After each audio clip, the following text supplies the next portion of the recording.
Sí, maestra. Sí, sí se puede. Bueno, ¿a qué hora nos vamos, Muy bien. Pues dijo a las 4. Sí, en caso de que ya se les haga muy pesada la materia, o sea, la presentación, sí tiene bastantes diapositivas. A ver, tenemos 14 diapositivas y cada una de ellas sí es un poco pesada.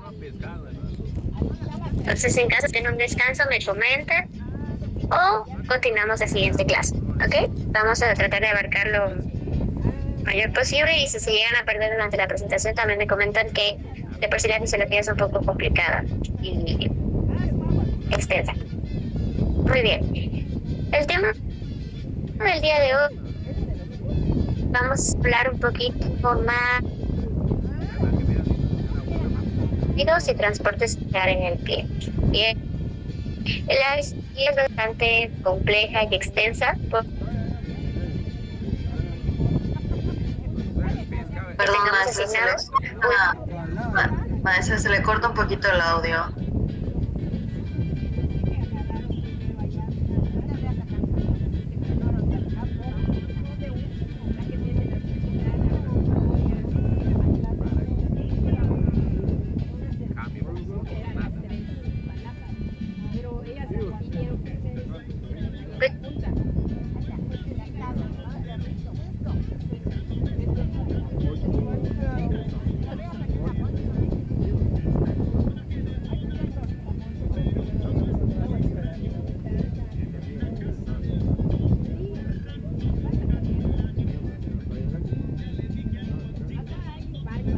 ¿Me escuchan, chicos?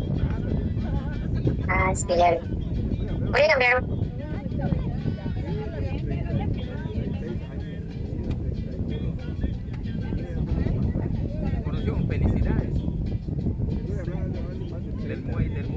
Ahora sí, ¿me escuchan? ¿Me escuchan mejor?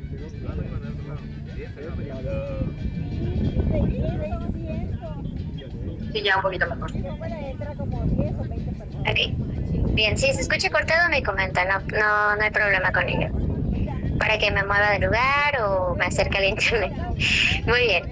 El tema del día de hoy es homeostasis, dinámica de fluidos y transporte celular en el pie. La fisiología, pues es un tema bastante extenso y un poco complicado, entonces esta materia me gusta que la tengamos lo más enfocada a lo que ustedes necesitan conocer. Sí, no nos vamos a enfocar específicamente desde la célula hasta el final. Sí, vamos a ver a la célula a grandes rasgos. Necesito que la conozcan, pero no necesito que la profundicemos. Entonces, cada una de estas clases de fisiología van a ser lo más enfocado a podología, ¿sí? Si llegan a perderse en el tema, si hay algo que no comprendan, pueden decirme, entonces pausamos un momentito en ese concepto. Bien. La primera pregunta con la que me gustaría iniciar la clase es ¿por qué el podólogo debe entender fisiología? Recuerden que no hay preguntas correctas ni incorrectas, solamente es para que dialoguemos un poquito antes de entrar al tema.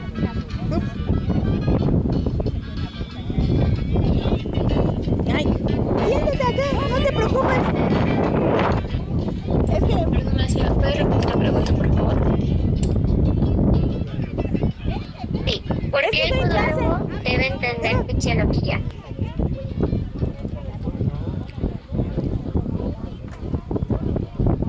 Pues para entender cómo funcionan pues todo en conjunto en el pie y el porqué de.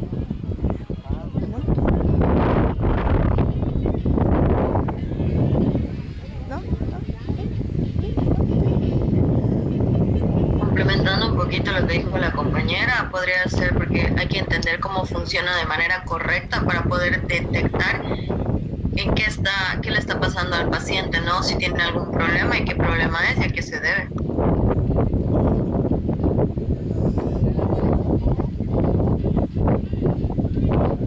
Muy bien, muchas gracias. Exactamente.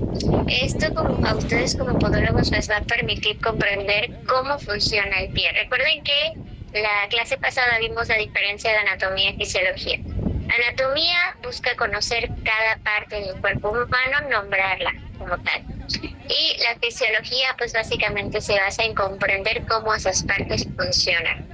¿Sí? Entonces ustedes como podólogos lo que necesitan en esta parte de la fisiología es comprender cómo funciona el pie en condiciones normales para poder reconocer cuando exista una alteración. También entender por qué ocurre y cómo podemos intervenir pues de manera segura y de manera segura para el paciente. ¿Sí? Entonces necesitamos entender esta parte de cómo funciona el cuerpo, cómo funciona cuando hay una alteración y por qué se da esta alteración. Muy bien, vamos a comenzar con el pie como estructura. Bien, ahora que están viendo anatomía, pues van a ver cada una de las partes del cuerpo hasta llegar pues a la parte del pie en la que nos vamos a enfocar. ¿Sí? El pie, pues ya sabemos que es el punto más distante del corazón. El pie también está sometido a carga gravitacional. ¿Qué quiere decir esto? Probablemente no todo el tiempo estamos muy pendientes de cómo de los pies, ¿no? Normalmente es una de las partes, si no son podólogos o en caso de que estén comenzando a ser podólogos, pues es una de las partes que menos atención le ponemos y es una de las más importantes desde mi perspectiva. El pie, pues primero que nada nos lleva a todos lados. Segundo, no le damos el cuidado necesario que muchas de las veces necesita. Y además, todo el tiempo nos está cargando. ¿Esto qué quiere decir? Está sometido a carga gravitacional. Aquí queremos decir que el pie no solamente nos está llevando de aquí para allá, sino también está cargando todo nuestro peso corporal, incluido músculos, huesos, tendones, ligamentos, y además, incluso muchas de esas veces hasta nuestro estrés, ¿no? O sea, no solamente está cargando peso corporal, sino también tiene encima la carga gravitacional y muchas de las veces justamente por este tema es que es uno de los que más se lesiona. Y pasamos al tema de microtraumatismos constantes. ¿Esto qué quiere decir? Que el pie es uno de los componentes o elementos del cuerpo que constantemente se está lesionando. Y el punto más importante de esto, hay que se refiere que tiene microtraumatismos constantes. El pie, pues lo utilizamos día a día. Todo el tiempo está cargando nuestro peso, estamos en el trabajo, está cargando nuestro peso, llegamos a casa y tampoco nos sentamos más que media hora. Sigue cargando nuestro peso y pues todo el tiempo, ¿no? Y si llegamos a tener una lesión, pues básicamente el pie es uno de los componentes que menos podemos darle este descanso para fomentar esta reparación. Entonces, estos microtraumatismos constantes, no solo estamos hablando de una lesión, estamos hablando también de temas más, justamente este punto nuevamente, de temas en los que menos les ponemos atención, como la fricción, presiones y cargas. Es a lo que constantemente está adherido el pie, ¿no? Luego pasamos a la homeostasis podológica. ¿Sí? Recuerden, vamos a pasar a este punto ya vimos la clase pasada, ¿qué es la homeostasis? Coméntenme. ¿Recuerdan qué es la homeostasis? La homeostasis es el equilibrio que mantiene el cuerpo de manera interna y externa. Y si hay un desequilibrio, pues se manifiesta y pues se mandan potenciales de acción o impulsos nerviosos para que reaccione el cuerpo. Exactamente, muchas gracias, Elizabeth. ¿Y a qué nos estaríamos refiriendo con homeostasis podológica? ¿De ella? ¿De ella?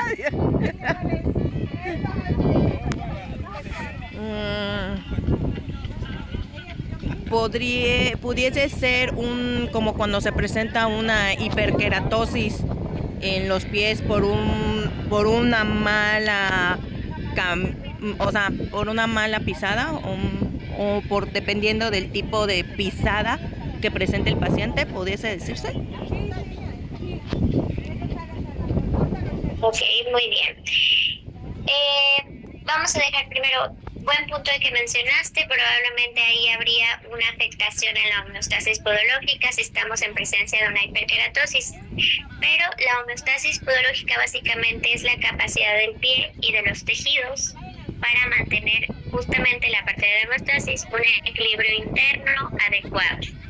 Y en el caso del pie específicamente, adaptarse a las diferentes cargas, presiones y estímulos que recibe, conservando, o sea, en objetivo general, conservando su estructura y su función.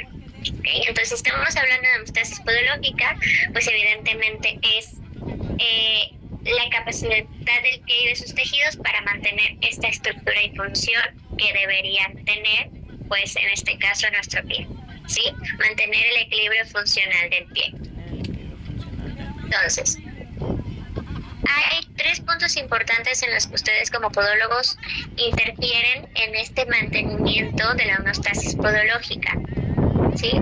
Que son integridad de la barrera cutánea, perfusión sanguínea adecuada y la inervación activa, ¿sí? Vamos a ver cada uno de estos.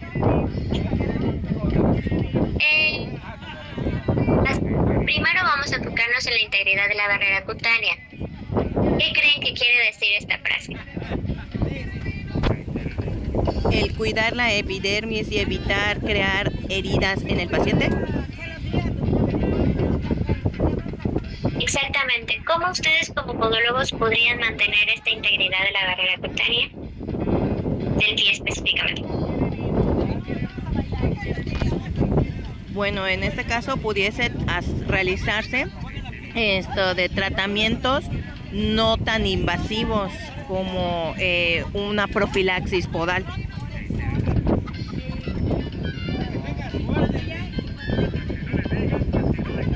Ok, ¿en qué se basa la profilaxis podal? Cuéntanos. Bueno, la profilaxis podal, como su mismo nombre lo dice, es una limpieza del pie, de la cual no es tan invasiva, donde se abren los paroniquios para hacer la apertura de canales, los canales laterales, y solo darle forma a la uña si en dado caso el paciente no presenta una encarnación en uña. Bueno, yo a eso le digo. Porque es muy simple. Ok. Sí, Rosaura, coméntanos. Yo creo que también podría ir por la parte, como veo que dice evitar grietas y maceración, pienso más en talones, zonas, puntos de apoyo, que si ya lo tiene, si ya tiene ahí formación de acumulación de piel, pues ahí es donde entra el limado durante la quiropodia, o decirle por favor póngase un tipo de crema en específico, ya sea hidratante o que si con urea. Si es algo más grave, pues ya aplicar otro tipo de soluciones, pero serían básicamente darle un mantenimiento a la salud de la piel del pie del paciente. ¡Ah, qué lindo! Ok, muy bien, muchas gracias. Exactamente. Ustedes cuando llega su paciente pues hacen una valoración. Si no viene por un caso específico, pues hacen, aunque no quieran hacer una valoración, la hacen con solamente la inspección, ¿cierto? Con solamente la observación. Sí. En la integridad de la barrera cutánea hay muchas maneras en las que ustedes pueden mantener esta integridad, que básicamente en evitar grietas y maceración. En evitar grietas nos referimos a la parte de la hiperkeratosis, y la maceración nos estamos refiriendo específicamente al debilitamiento de la piel debido a una exposición prolongada a la humedad. ¿Ok? Entonces, ¿cómo ustedes? Primero hay que definir la maceración y el tema de evitar grietas. ¿Sí? La maceración, ¿por qué se da? Debido al constante exposición a la humedad. ¿Cierto? Que personitas que utilizan todo el tiempo zapato cerrado, que no transpira su calzado, etcétera, etcétera. ¿sí? Entonces, ¿cómo estaría, cómo se podría dañar la barrera cutánea en la maceración? Recuerden que tenemos diferentes tipos de capas de la piel, me imagino que ya las vieron o están a punto de verlas. Y bueno, vamos a tener el estrato córneo en primer momento, que es la capa más externa de la epidermis, ¿sí? Esta humedad excesiva de lo que es que se presenta provoca que el estrato córneo se hidrate en exceso y pierda esta función de proteger, ¿okay? La va a ser más susceptible a que se irrite, a fisuras e infecciones. Bien, entonces, ¿qué pasa con esto? Que hay demasiada, el cuerpo pues empieza a absorber demasiada agua, se pierden algunas funciones protectoras de la piel, protectoras externas, y básicamente eso va a dar lugar a la maceración. Y por otro lado tenemos la parte de la hiperkeratosis. ¿Por qué ocurre una hiperkeratosis? se presenta por una presión constante y por un roce. Exactamente. Aquí vamos a entender, es importante que entendamos que el cuerpo humano actúa la mayoría de las veces con intenciones de proteger, ¿sí? Si hay una presión o una fricción constante en algunas partes de nuestro cuerpo y específicamente en el pie, ¿qué estaría pasando? Que se van a estimular ciertos receptores, en este caso los queratinocitos, ¿okay? Se van a estar estimulando y este va a mandar más, ¿okay? Porque hay cierta fricción, es decir, hay cierta fricción, un estimulante que está ocasionando que algunos receptores se activen. Estos se activan, en este caso, los queratinocitos y aumentan y mandan más queratina para seguir protegiendo, pero pues pongamos un ejemplo de que pues el pie no llega a un punto en el que se cure completamente, ¿no? O sea, por ejemplo, pongamos un ejemplo de un zapato que nos lastima, ¿no? Nos aprieta, estamos en fricción, duele, etcétera, etcétera. Y nos lo seguimos poniendo porque es el único que tenemos, porque es nuevo, porque me lo acabo de comprar, etcétera, etcétera. Nos lo seguimos poniendo y este ciclo va a continuar. Estimulación de queratinocitos, aumento de queratina. Estimulación de queratinocitos, aumento de queratina. Y va a provocar este engrosamiento de la piel que va a dar lugar a lo que es la hiperkeratosis. ¿Ok? Entonces, básicamente el cuerpo no es que está actuando mal, sino que está actuando en protección, ¿no?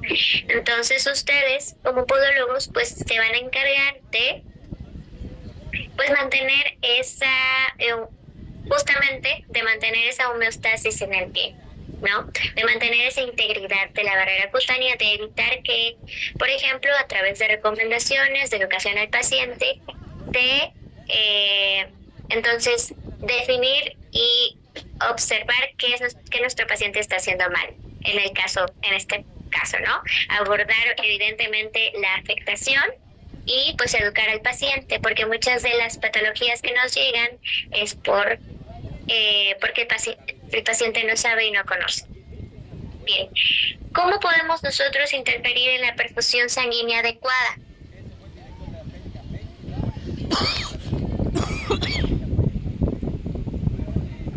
Primero que nada, ¿qué es perfusión sanguínea adecuada? Buena pregunta, ¿no? Yo no tengo la menor idea, maestra. Ok, muy bien, no pasa nada. La perfusión sanguínea adecuada quiere decir que la sangre está llegando de manera eficiente a los tejidos del cuerpo, ¿okay? Que está llegando bien el oxígeno y los nutrientes hacia donde tenga que llegar.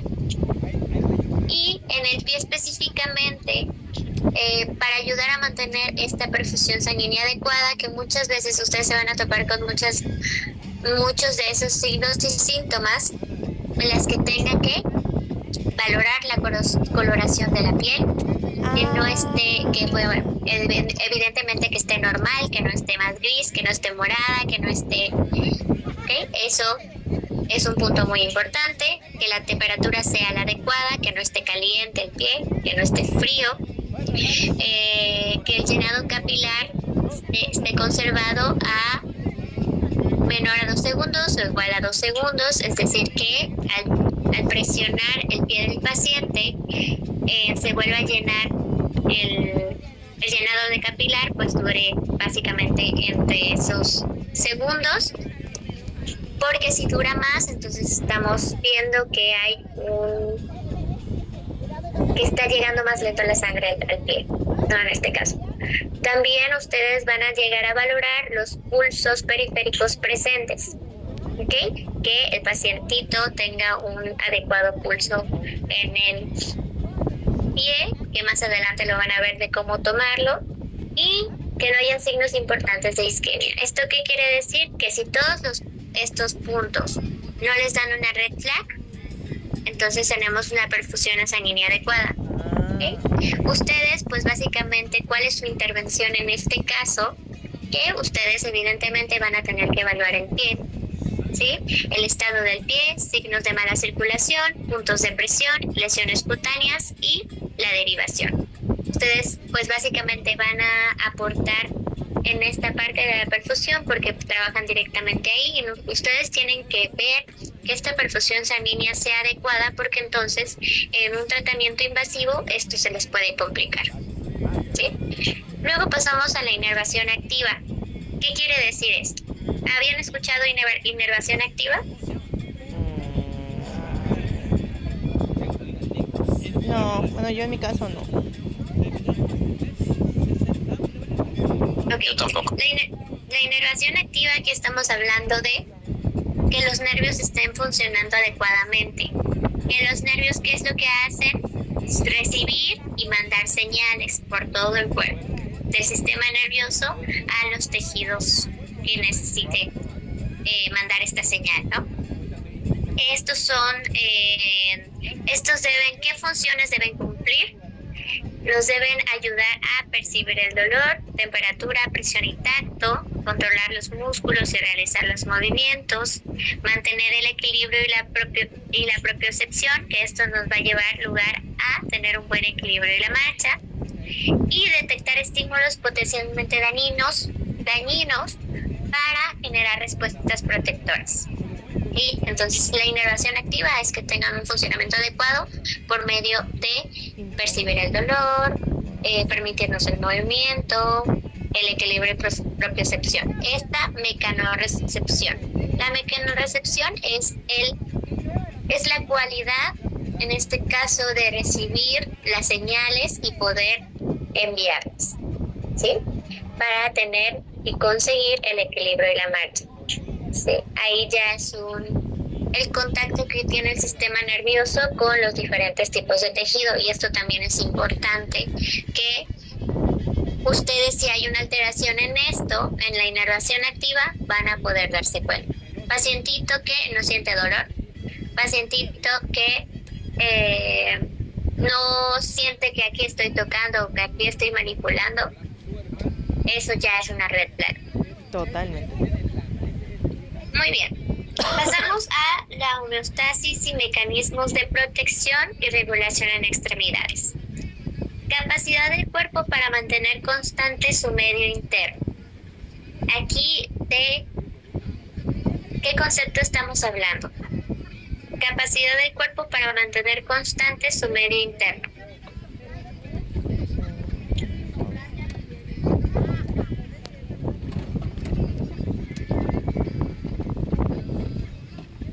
Estamos hablando de la homeostasis nuevamente, ¿sí? No olviden ese término. Tenemos 3 mecanismos de protección que se encargan, pues, de proteger al cuerpo y de regular. Tenemos la termorregulación, la respuesta a la presión y el manto ácido de la piel. En la termorregulación, ya habíamos hablado de este término. Aquí van a entrar 2 procesos importantes, que es la vasoconstricción y la vasodilatación periférica ante cambios de temperatura. ya habíamos hablado que, por ejemplo, cuando hay mucho calor estamos sudando. ¿Okay? Estamos sudando y cuando sudamos es porque el cuerpo está intentando mantener nuestra temperatura corporal, ¿okay? Está intentando regularla. ¿Sí? Entonces, por medio de la vasoconstricción y la vasodilatación es que va a suceder esto. La vasoconstricción, recuerden que es la contracción de los vasos sanguíneos. Y la vasodilatación es esta, valga la redundancia, la dilatación de los vasos sanguíneos. Es decir, el agujero se abre. ¿Sí? Luego tenemos respuesta a la presión. Tenemos aquí la hiperkeratosis, que justamente es lo que estábamos platicando, que básicamente pues este es un mecanismo de protección al final. La respuesta a la presión y a la fricción, de lo que estábamos hablando, se da la estimulación de los queratinocitos, aumenta la queratina en respuesta a la presión. Y pues en algún punto, si no es tratado, nos vamos a llegar a tener la hiperkeratosis, aquellas callosidades, como respuesta adaptativa protectora ante la fricción mecánica continua. Luego tenemos también el manto ácido de la piel. Aquí es importante que hablemos del manto ácido. ¿Okay? El manto ácido está compuesto por sustancias de la superficie cutánea como el sudor, el sebo, productos de metabolismo de las células de la piel y la microbiota cutánea. ¿Saben? ¿Habían escuchado de qué es la microbiota cutánea?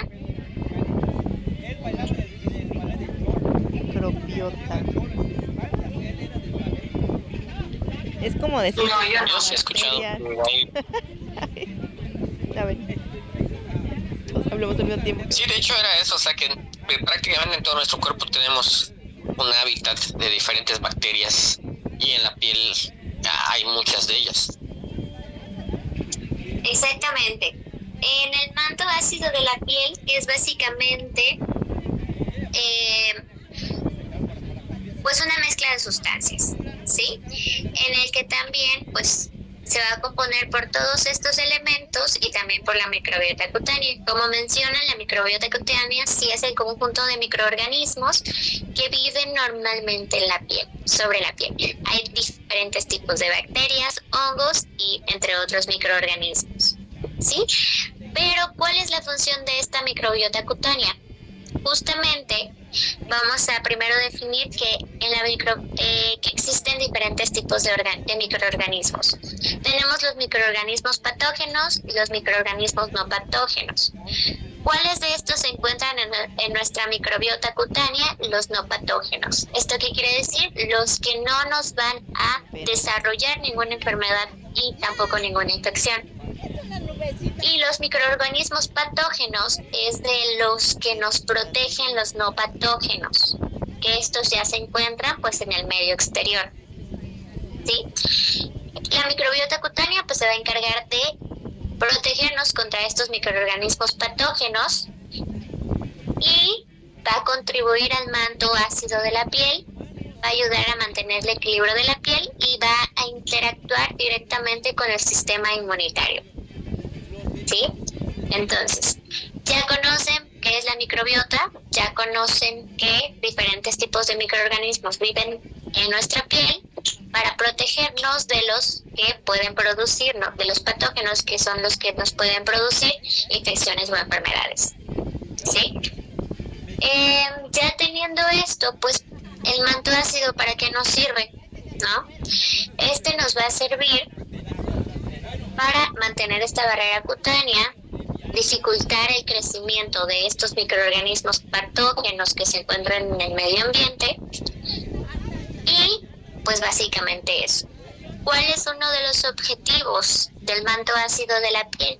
Mantener nuestro pH, que básicamente está entre 4.5 y 5.5, justamente para frenar la proliferación de hongos, es decir, de dermatofitos, que son los microorganismos patógenos. ¿Ok? Entonces, el manto ácido de la piel y la microbiota cutánea pues actúan juntos para la protección de la piel, ¿sí? Y juntos van a formar lo que es la barrera cutánea.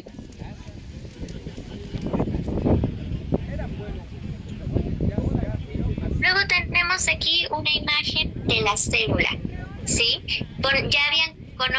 Ya habían visto la célula. ¿Conocen algunos de los elementos que están en la imagen? Pues tiene un núcleo, tiene una membrana plasmática, ácido.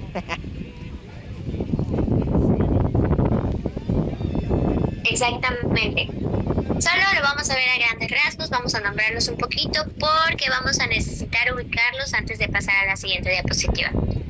Tenemos evidentemente lo que mencionaba Elizabeth, el núcleo. Tenemos una membrana plasmática que es básicamente lo que va a proteger por fuera la célula. La membrana plasmática es muy importante porque ella va a decidir y permitir que entre y que sale de la célula. Entonces aquí habrán unos receptores que aceptan la entrada o aceptan la salida de ciertos elementos. Tenemos otro importante que es la mitocondria, que básicamente ella es la que nos va a ayudar con la formación de la energía, ¿sí? Tenemos a los lisosomas, que son elementos pues que están ahí. Tenemos el aparato de Golgi, tenemos el retículo endoplasmático, y entre otros elementos. Otro punto importante, fuera y dentro de la célula hay un tipo de líquido. Tenemos fuera de la célula, vamos a encontrar al líquido extracelular, y dentro de la célula vamos a encontrar al líquido intracelular. A esto azul cielito lo vamos a llamar citoplasma. En el citoplasma, que es este espacio, vamos a encontrar el líquido intracelular. ¿Hasta aquí estamos claros? Sí, maestra. Ok, ya que sabemos esos términos, vamos a pasar a definir bien el líquido intracelular y el líquido extracelular.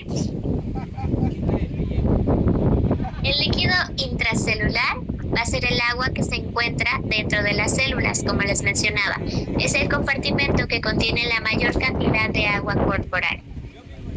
Y el líquido extracelular es el agua que está fuera de las células. Es el agua que está fuera de las células y se va a dividir principalmente en dos componentes: líquido intersticial y plasma. El líquido intersticial rodea las células y el plasma va a ser parte líquida de la sangre. Que estos dos elementos van a componer juntos al líquido extracelular.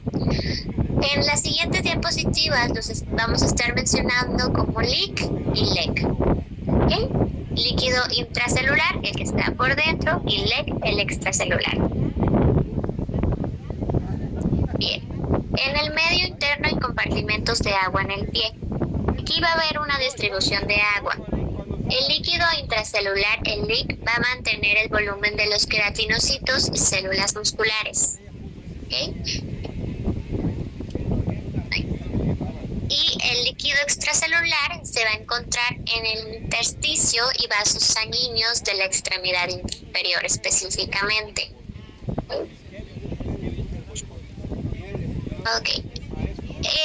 Uno de los más importantes, que está muy relacionado con justamente el miembro inferior, es el LEC. Recuerden que el LEC está compuesto por líquido intersticial y plasma. El plasma es un elemento que se encuentra en la sangre. Es esa parte líquida que cuando nos sacan sangre, pues se ve la diferencia. El LEC va a permitir el intercambio de sustancias entre la sangre y las células, el oxígeno, nutrientes y productos de desecho. Debe existir un equilibrio entre la salida de líquido desde los capilares, el retorno de líquido hacia la circulación y el drenaje mediante el sistema linfático. Entonces, el líquido intersticial va a permitir este intercambio de sustancias entre la sangre y las células. ¿Esto qué quiere decir? ¿Okay? Que de la sangre va a salir un poco de, justamente aquí lo tengo, tiene que haber un equilibrio de la salida del líquido desde los capilares. Aquí están los capilares, ¿okay? Sale el líquido, ¿okay? Se va aquí a la célula, pongamos aquí un ejemplo, que este es el líquido que sale hacia la célula, y el retorno de ese líquido hacia la circulación. Pasa por todo un proceso en el que no nos vamos a enfocar mucho, pero es importante que sepamos que el líquido de aquí va a salir para salir hacia la célula y nuevamente va a pasar por un proceso y luego nuevamente va a entrar hacia el vaso sanguíneo. Este digamos que es un vaso sanguíneo, es una venita, por ejemplo, y así va a estar el intercambio de sustancias. Entonces, son 3 procesos que suceden aquí. Debe salir un líquido, debe entrar otro líquido y también va a estar involucrado el sistema linfático. Que por ejemplo, sale el líquido aquí, no todo lo vamos a ocupar para regresar y ese sobrante, el sistema linfático, la linfa, se lo va a llevar. ¿Okay? Es como un sistema de, podríamos decirle que este sistema linfático se va a encargar de llevarse la sobra de ese líquido, ¿sí? El sobrante. Entonces, si no hay un equilibrio entre estos procesos, ¿qué va a suceder? ¿En qué casos puede alterarse este equilibrio, esta homeostasis en este proceso? Cuando permanecemos mucho tiempo de pie, cuando hay presencia de traumatismos o lesiones, cuando tenemos inflamación constante, cuando hay alteraciones venosas, cuando hay alteraciones linfáticas y en casos de enfermedad sistémica. ¿Okay? Aquí es cuando se da un desequilibrio entre estos procesos. ¿Y qué sucede? El equilibrio se altera, se acumula líquido en el espacio intersticial, es decir, dijimos que en el espacio intersticial de aquí justamente en la célula, y si hay esta acumulación y en este proceso hay demasiado líquido, el sistema linfático ya está lleno, todo ya está lleno y entonces empieza a surgir el edema, empieza a sobrar líquido en el cuerpo. ¿Sí? Es cuando podemos ver inflamaciones en el pie, ¿okay? Cuando vemos que pues nuestro pacientito llega pues con esta pequeña inflamación, eso es el edema, ¿sí? Es porque hubo una alteración en este proceso, porque hay demasiado líquido por alguna de estas causas, ¿sí? Luego pasamos a la membrana celular y la absorción de fármacos tópicos, ¿sí? Como les mencionaba, la estructura de la membrana plasmática, la membrana celular, se va a conformar por una bicapa lipídica de fosfolípidos con proteínas integrales. Lo más importante de esto es saber que esto es la membrana que estábamos viendo aquí.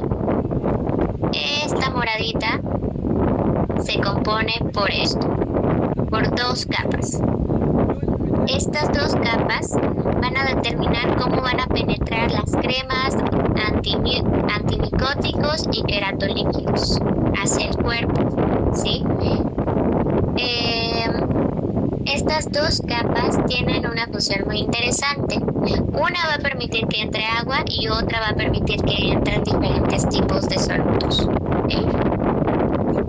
Las moléculas lipofílicas atraviesan la membrana por la absorción pasiva. Las hidrofílicas requieren vehículos especiales en la formulación del producto. La absorción va a depender de factores como el tamaño de la molécula, lipofilia, concentración del fármaco, estado de la piel, tiempo de contacto y zona donde se aplique. Por eso es muy importante saber que para cuando le intentemos poner al paciente o recetar al paciente cualquier tipo de fármaco tópico, debemos conocer esto, ¿sí? con el objetivo de no específicamente decir, no, pues la célula, no sé qué, sino que el objetivo no es lo mismo aplicar un fármaco tópico sobre una piel íntegra, sobre una piel sin afectación, que sobre una piel macerada o lesionada. ¿Sí? Cuando la barrera cutánea se encuentra alterada, cuando esta barrera se encuentra alterada, la penetración de algunas sustancias puede aumentar. Más que nada, por eso hay que tener como un poquito más de cuidado y considerar esto. Sí, que probablemente tenga mayor absorción una piel pues lesionada de alguna manera.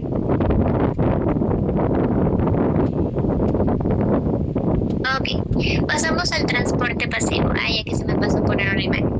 En el transporte pasivo tenemos un elemento importante, que es la osmosis. ¿Sí? ¿Qué es el transporte pasivo? Simplemente es el movimiento de las sustancias a favor de su gradiente de concentración. Simplemente conocer que existe un transporte pasivo que va a permitir que ciertas sustancias entren a las células sin necesitar energía. ¿Sí? Aquí entra un punto importante que es la osmosis. La osmosis es el movimiento del agua a través de una membrana semipermeable. No requiere gasto de energía celular, el agua se desplaza hacia el medio con mayor concentración de solutos. Y lo más importante de esto, que es la exposición prolongada a humedad, favorece la absorción de agua por el estrato córneo, produciendo maceración, debilitamiento de la barrera cutánea y mayor susceptibilidad a lesiones e infecciones. Sí, es decir, si permanecemos mucho tiempo en la humedad de nuestros pies, esto va a dar lugar a que tengamos mayor absorción de agua por la piel y nos va a permitir esta maceración, ¿sí? El debilitamiento de la barrera cutánea y nos va a dar lugar a lesiones e infecciones. Pasamos a la parte de tonicidad celular y baños de piel.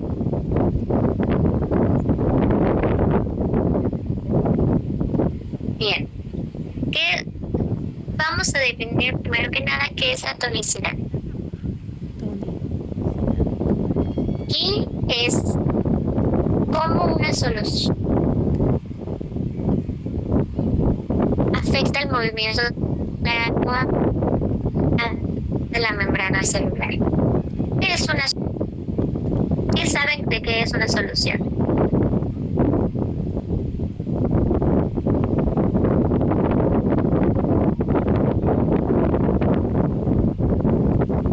Es como un líquido.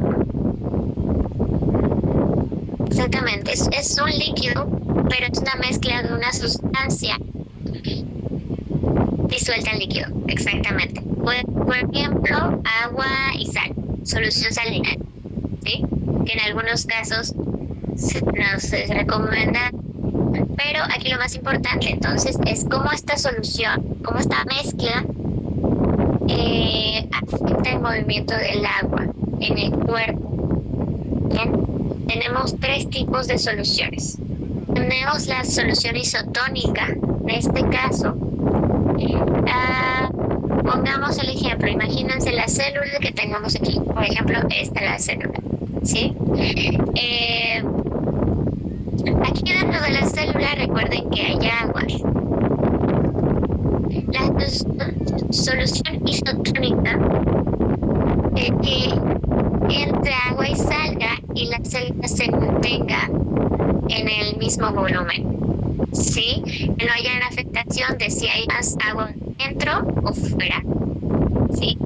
Entonces, va a tener una concentración similar de soluto al que allá afuera. Esa es solución isotónica. Respecta el volumen celular del tejido plantar.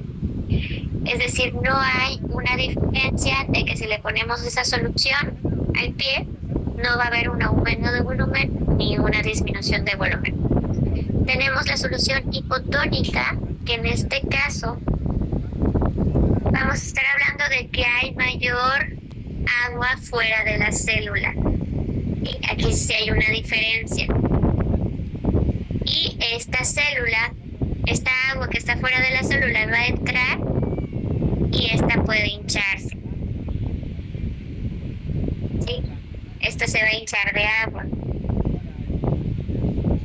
Y en el caso de la solución hipertónica, estamos hablando de que es lo contrario, ¿sí? Va a haber mayor concentración de agua fuera de la célula. Extrae agua de las células y del espacio intersticial del LEC. Efecto clínico: esta solución va a ayudar a desinflamar o reducir el edema local leve en procesos congestivos del pie. ¿Sí? Es decir, esta va a extraer agua de la célula hacia afuera. Entonces va a disminuir y ayudar con esta desinflamación. Una solución hipertónica. Luego pasamos al transporte activo. Aquí lo más importante de este transporte es que básicamente el transporte activo, ya vimos el transporte pasivo, que no necesita de energía para realizarse, y el del transporte sí vamos a necesitar de ATP para mover algunos iones dentro y fuera de la célula. ¿Okay? Este transporte activo, que se llama la bomba de calcio y potasio, tiene relación con la sensibilidad de la piel. ¿Okay? Este transporte activo, como mencionaba, va a mantener las concentraciones de sodio y potasio necesarias para que las células puedan funcionar correctamente. Digamos que el sodio y potasio son como los boletitos o los tickets para que algo dentro de la célula funcione. ¿Okay? Si no tenemos esta cantidad necesaria dentro de la célula, entonces vamos a tener una alteración en los siguientes procesos. Si hay una cantidad exacta y necesaria dentro de la célula, vamos a tener que se va a mantener el potencial de membrana de los nervios periféricos. ¿Esto qué quiere decir? Que va a llegar la señal de los nervios, del sistema nervioso a los nervios de una forma correcta. Es decir, vamos a poder mover con facilidad lo que son básicamente el pie, ¿sí? Vamos a estar recibiendo la señal y poder mandándola. ¿Sí, Rosaura? Perdón, ¿podría repetir todo lo de transporte activo? Me perdí un segundo y ya no entendí qué era. Yo también. Ok, sí, no hay problema. El transporte, ya vimos que el transporte pasivo no necesita la energía para realizarse, que básicamente es este movimiento del agua dentro y fuera de la célula. Por otro lado, tenemos el transporte activo, que en este transporte activo es el movimiento de sustancias dentro y fuera de la célula, pero aquí sí se va a necesitar de ATP. Básicamente, el ATP pues es la energía que va a tener la célula. Entonces, tenemos que el calcio y potasio debe haber una cantidad exacta dentro de la célula. Si el sodio o el potasio sale, debemos introducir cierta cantidad de sodio y potasio en la célula, pero deben siempre estar en una cantidad específica para que los siguientes procesos puedan funcionar. ¿Sí? Entonces, tenemos los siguientes procesos, que son mantener el potencial de la membrana de los nervios periféricos. ¿Esto qué quiere decir? Desde la célula se mandan las señales nerviosas. Como les decía, estos, digamos que son calcio y potasio, calcio y potasio. Ellos entran a la célula, ¿sí? Para ayudar con los diferentes procesos. Siempre debe de haber la misma cantidad en la célula. Si unos salen, entonces la misma cantidad debe entrar, pero siempre se deben mantener. Si no se mantienen esa cantidad de iones dentro de la célula, entonces vamos a tener una alteración. ¿Para qué nos sirve este calcio y potasio dentro de la célula? Para mantener el potencial de la membrana de los nervios. El potencial nervioso, por así decir, es aquel que nos ayuda con el movimiento de los nervios. De aquí sale una señal que llega hasta el nervio periférico, hasta ese nervio que nos ayuda a mover y hacer la flexión plantar, por ejemplo. ¿Okay?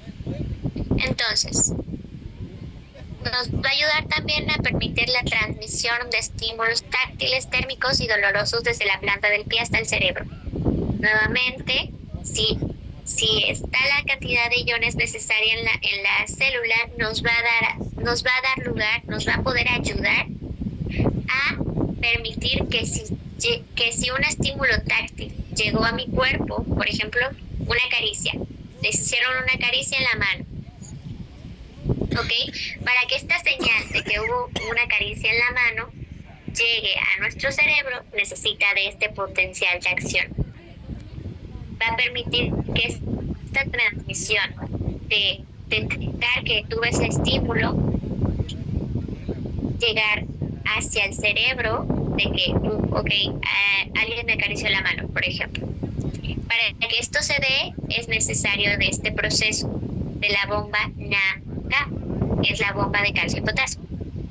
Y si falta ATP, que es la energía que se necesita para este transporte activo, la bomba va a fallar y vamos a perder la sensibilidad protectora. ¿Okay? Esto quiere decir que si nuestro pacientito no siente, entonces también tenemos una alteración en parte de este transporte activo. Es todo únicamente lo que necesitamos saber de toda esta diapositiva. ¿Okay? Una pregunta, ¿y cuando pasa al revés, que siente demasiado como en las neuropatías, eso ya igual es un tema nervioso? También estamos hablando de un sistema nervioso, exactamente. Estamos hablando justamente también de este tema, pero lo que está pasando es que probablemente están saliendo demasiados potenciales de acción. ¿Okay? Digamos que esto sucede, este potencial de acción que sale de aquí para mandar toda esa señal, sucede, digamos, una vez, cuando me tocaron. Pero se viene una alteración cuando esto se ve alterado y están saliendo muchos. Salen y salen y salen. Puede ser que tengamos demasiados iones de calcio y potasio.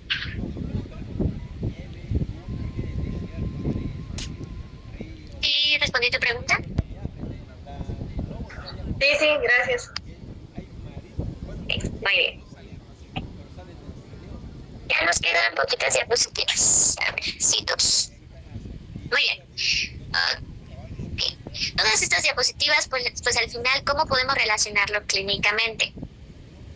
Tenemos dos conceptos muy importantes en el que todo lo que vimos se va a alinear aquí. Tenemos la fuerza hidrostática, que es la presión que va a ejercer un líquido sobre las paredes y estructuras que lo contienen. ¿Okay? En este caso vamos a enfocarnos en los vasos sanguíneos. La fuerza hidrostática es aquella fuerza que va a, digamos, como si tuviéramos un popote. ¿Okay? Estamos tomando agua en un popote de aquellos que son suavecitos. Y cuando hacemos esta presión hacia arriba, digamos que eso es la fuerza hidrostática, porque las paredes de nuestro popote están a presión, se están inflando. Bien, ¿cuándo se puede presentar en nuestro cuerpo esta fuerza hidrostática? Cuando estamos parados muchísimo tiempo. Si estamos parados muchísimo tiempo, pues muchos de los músculos están podría decirse, en activación, ¿sí? Y esta presión en los vasos sanguíneos, pues todo el tiempo está así como a punto de explotar, ¿no? Y si estamos parados mucho tiempo y no descansamos, no dejamos que nuestros vasos sanguíneos, de alguna manera, los músculos se relajen, porque los músculos que no están relajados, pues están dando esta presión constante en los vasos sanguíneos. ¿Esto qué quiere decir? Que sí es bueno estar parados, sí es bueno estar en movimiento, pero también hay que sentarnos, pararnos, movernos, ¿ok? Eso estaría disminuyendo esta presión hidrostática dentro de los vasos sanguíneos. La fuerza oncótica, por otro lado, es la retención de agua por proteínas, como la albumina. ¿Sí? ¿Esta qué quiere decir? La fuerza oncótica se va a encargar de atraer agua hacia el interior de los vasos sanguíneos. Especialmente la albúmina se encarga de eso. Es como un imán dentro de los vasos sanguíneos que se encarga como de retener esta agua. La presión oncótica, por lo tanto, que trata de retener esta agua dentro, entonces se está oponiendo a la salida excesiva de líquido, se está oponiendo a la presión hidrostática. ¿Okay? ¿Cómo se relacionan ellas en este caso? Hay que mantener el equilibrio entre estas fuerzas junto con el sistema linfático para ayudar a mantener una cantidad adecuada de líquido en el espacio intersticial. ¿Sí? Porque recuerden que la fuerza encótica se encarga de abrazar, digamos, el agua, y la fuerza hidrostática la empuja hacia afuera.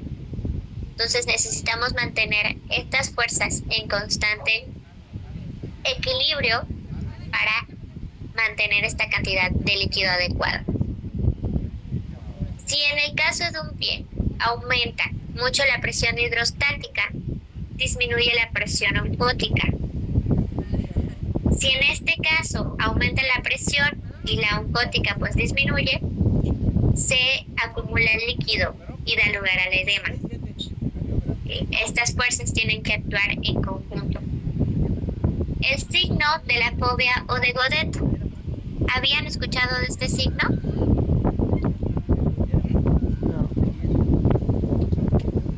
No, yo no. Okay. El signo de Godet básicamente se basa en la presión digital, o sea, presionar el pie de nuestro paciente. Cuando tengamos sospecha de que hay un edema, de que hay una inflamación, ¿cómo vamos a tener positivo esta prueba? Es que presionemos, quitemos el dedo y digamos que se mantiene la forma de nuestro dedo. Les voy a enseñar un video para que sea más claro.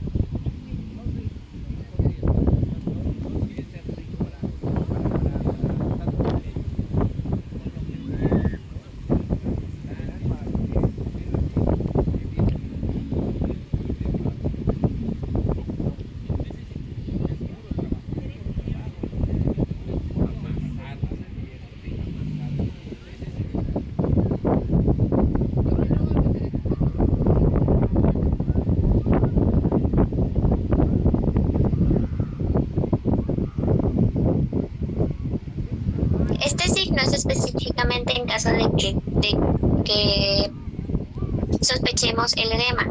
El edema es el aumento de volumen clínicamente aparente de líquido en el espacio intersticial. Realización de la prueba. Se ejerce presión con el dedo en alguna zona del pie para observar el hundimiento que se produce. El signo es positivo si al retirar el dedo se observa que la presión ejercida sobre el tejido tarda en desaparecer. Bien, permite poner en evidencia la existencia de un edema. Hay diferentes tipos de depresiones, de qué tanto sea el hundimiento, por así decir. Tenemos depresión leve de 2 milímetros que quitamos nuestro dedo y desaparece casi instantáneamente. Tenemos depresión de 4 milímetros que al presionar soltamos y esta desaparece aproximadamente en 10 segundos. La depresión en desaparición de 1 minuto y la depresión con persistencia de 2 a 5 minutos. ¿Okay? Que literalmente la huella no desaparezca. Justamente es lo que les mencionaba en el tema de hacerlo. Lo normal en el llenado capilar es de 2 segundos, menor a 2 segundos. ¿Okay? Si aumenta, digamos en este caso, en 10 segundos no desaparece, entonces estamos hablando de que hay presencia de un edema, de que hay bastante líquido intersticial. ¿Sí quedó claro? Sí, maestra. Sí, sí. Ok, muy bien. Entonces el signo de Godet es la presión digital sobre el dorso del pie y va a evaluar el desplazamiento del líquido intersticial acumulado por fallo en el transporte de líquidos. Y por último, ¿quién está por aquí? Cristi, ¿me podrías ayudar leyendo la conclusión? Sí, maestra. Conclusión. El pie no es solo hueso y piel. Sus células dependen del equilibrio hídrico e iónico para funcionar. Evaluar el color, la temperatura, el edema y la hidratación del pie es evaluar la homeostasis del paciente. Cada producto que aplicamos en la consulta interactúa directamente con los mecanismos de transporte de la membrana celular. Muy bien, muchas gracias. En conclusión, con todo lo que vimos el día de hoy, tenemos que el pie no es solo hueso y piel. Sus células dependen del equilibrio hídrico e iónico para funcionar. Ya vimos que es mucho más allá. Tiene que ver con los tipos de transporte. También vimos que van a ser capaces, o bueno, es parte de su intervención, evaluar el color, la temperatura, el edema y la hidratación del pie para evaluar la homeostasis del paciente. Y cada producto que aplicamos en la consulta interactúa directamente con los mecanismos de transporte de la membrana celular. Ya vimos que pues no solamente es los fármacos tópicos no nada más actúan así como así. No es lo mismo recomendarlo a un paciente con una piel sana que a un paciente con una piel pues con algún tipo de debilidad. ¿Sí? ¿Hay alguna duda o pregunta hasta aquí, chicos? No, estuvo padrísimo. Estuvo padrísima la clase, maestra. De hecho, hace ratito tuvimos una clase de los tejidos que expuse todo re mal. Pero ya con todo lo que usted está diciendo, como que ya tiene mucho más sentido. Porque también, pues, el tema de las células, de cómo hacen el proceso metabólico del agua por medio de las uniones celulares, que en este caso vienen siendo uniones comunicantes de las conexinas. Y pues sí, está chido. Bueno, yo sí lo entendí. Sí.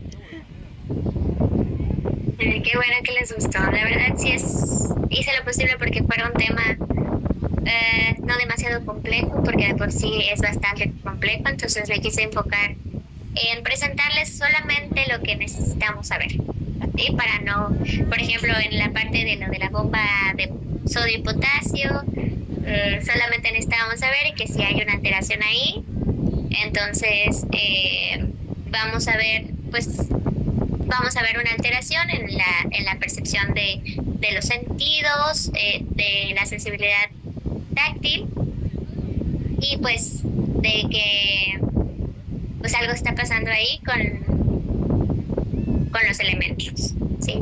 Pero pues vamos a intentar hacer las clases un poco más enfocadas en lo que necesitan saber y no tanto englobar a la célula, sino solamente lo que necesitamos saber, porque de por sí es bastante extenso. Muy bien, chicos. Pues qué bueno que les gustó la clase. Vamos a terminarla hasta aquí. No hay actividad, no voy a dejar ninguna actividad. De por sí fue bastante pesado el tema. Solamente si no entendieron algún concepto o algo a lo que quieran profundizar, entonces ya les encargo que pues lo profundicen, ya sea con videos. Es un poco complejo entenderlo, pero entendiendo eso entendemos muchísimos más procesos que pues evidentemente en la práctica van a estar viendo.